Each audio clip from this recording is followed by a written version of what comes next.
పూర్వం ఒకసారి భృగు మహర్షి ముల్లోకాలను సందర్శిస్తూ సత్యలోకానికి కైలాసానికి వెళ్లాడు.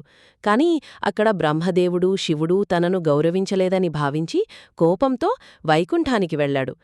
అక్కడ ఆదిశేషువుపై పవళించి ఉన్న శ్రీమన్నారాయణుణ్ణి చూసి కోపం తట్టుకోలేక స్వామివారి ఛాతిపై తన్నాడు. లక్ష్మీదేవి ఈ చర్యకు కోపించి భృగుమహర్షిని శపించింది. అయితే స్వామివారు ప్రశాంతంగా మహర్షి పాదాలను నొక్కుతూ నీ పాదం కందిందేమో అని పరామర్శించాడు.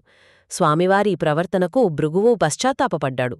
కాని లక్ష్మీదేవి మాత్రం స్వామివారు తనను అవమానించిన మహర్షిని శిక్షించలేదని కోపించి వైకుంఠాన్ని విడిచిపెట్టి భూలోకానికి వెళ్ళిపోయింది.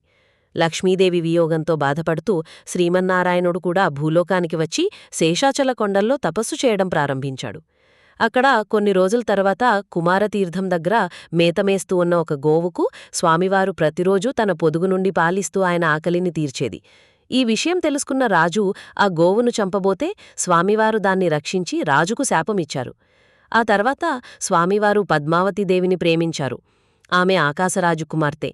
పెళ్లికి డబ్బులేకపోవడంతో స్వామివారు కుబేరుడి దగ్గర వివాహానికి అప్పు తీసుకున్నారు.